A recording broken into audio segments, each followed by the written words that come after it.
This is the good one. This is the chiasmic parallelism. This is the one that, if anybody's heard of any kind of parallelism, it's probably this one. The chiasmic parallelism is, think of it as an hourglass. It's where your ideas are going to ascend to the thesis or the punchline, but they also fold back out.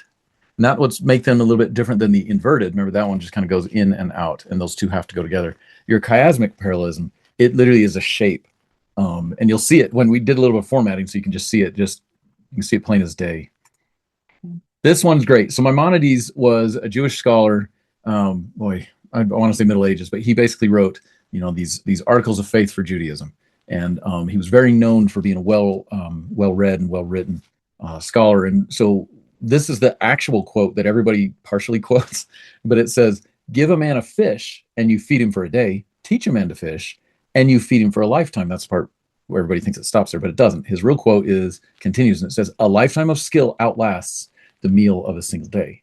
So he's making sure that he's super clear. He's even explaining his poetry there, but you can see the indents. So give a man a fish, feed him for a day. Yeah, think of that as A. Like, that's the idea of A, and to teach a man to fish, like teach him a skill, something like, think of that as B. But the real punchline is you are trying to help someone for real, not just a temporary thing. That's the point. So think of that as C. But then that he's talking about the skill of a lifetime again.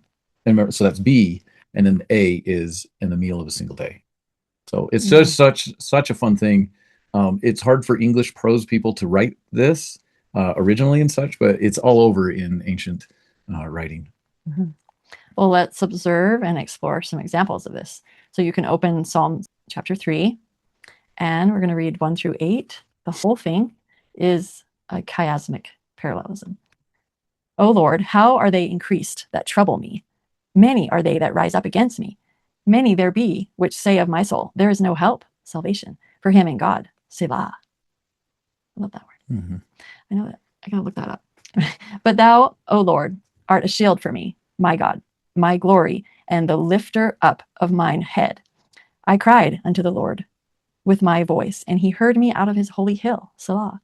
I laid me down and slept. I awaked, for the Lord sustained me. I will not be afraid of 10,000s of people that have set themselves against me round about. Arise, O Lord, save me, O my God, for thou hast smitten all mine enemies upon the cheekbone, and thou hast broken the teeth of the ungodly. Salvation belongeth unto the Lord. Thy blessing is upon thy people. Selah." How could this be a chiasmic parallelism? And how are you seeing it? Yeah, exactly. The B one, just because that was maybe the first thing I saw, but it was just so clear. B at the top says, I need a shield, and lift up my head. And then B on the bottom, which is verse 6, I'm not even afraid of 10,000 people, like soldiers or something, that have set themselves around me. Like, I have the shield. See how those echo and mirror each other. So it's about mirroring? Mm-hmm. Okay. They reinforce each other, but the punchline isn't B, and it's not even A. It's in that C. But I had to cry out to the Lord, and he heard me, and I laid down to sleep. When I woke up, I still woke up because the Lord was with me. That's your exactly. The sustaining goes with the shield. The A on top talks about, like, look, they're increased the trouble. There's so many people coming after me, and so many people that are, rising up against me or whatever. But yeah, down at the bottom, the A is, he smote my enemies, and he protected me. He was my shield. It's a really cool example. Yeah, I like this one, as it's not just always going to be like, the first line, second line, third line.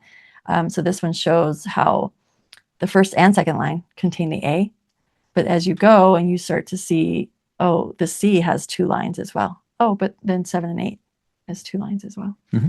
So it can be that. And let's explore another one in Psalm 8. And this one doesn't have a double in the center. Well, let's observe it. "O Lord, our Lord, how majestic is your name in all the earth. You have set your glory above the heavens. Out of the mouth of babies and infants, you have established strength because of your foes, to still the enemy and the avenger. When I looked at your heavens, the work of your fingers, the moon and the stars, which you have set in place. What is man that you are mindful of him, and the son of man that you care for him? Yet you have made him a little lower than the heavenly beings, and crowned him with glory and honor. You have given him dominion over the works of your hands. You have put all things under your feet, all sheep and oxen, and also the beasts of the fields, the birds of the heavens, and the fish of the sea, whatever passeth or passes along the paths of the sea. O Lord, our Lord, how majestic is your name in all the earth. That one's such a good chiasm. It feels like music. It just feels like there's a lyrical quality to it that would be something you can learn, you can remember, and you can't misunderstand it, I think. Spectacular. Yeah. How does it look in your book when you open the psalm? And it's just in one line without the indents. Can you see it? Let's look at another one and explore a little bit more. So in Psalms 9, for thou hast maintained my right and my cause. Thou settest in the throne judging right. Thou hast rebuked the heathen. Thou hast destroyed the wicked. Thou hast put out their name forever and ever. O thou enemy, destructions are come to a perpetual end, and thou hast destroyed cities. Their memorial is perished with them, but Yahweh shall endure forever. He hath prepared his throne for judgment, and he shall judge the world in righteousness. He shall minister judgment to the people in uprightness.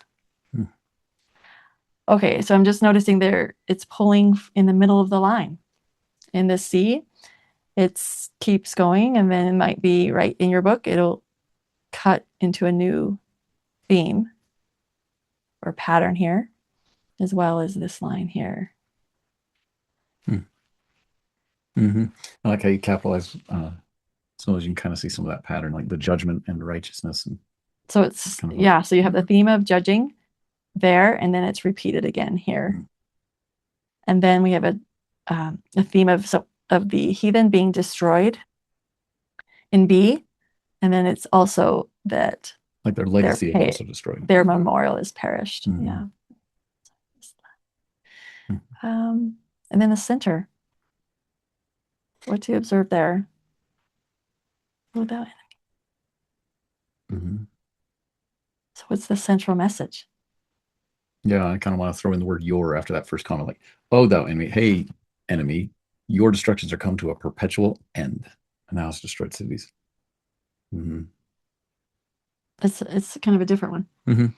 There's a lot you can explore, and we have some resources of how to see these all over the entire Bible. So we'll share those in the classroom. Don't just tell them, show them the beauty.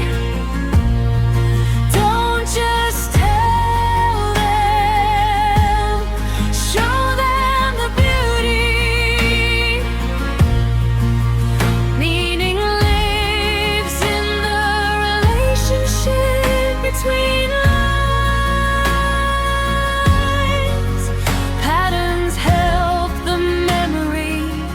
understanding the design.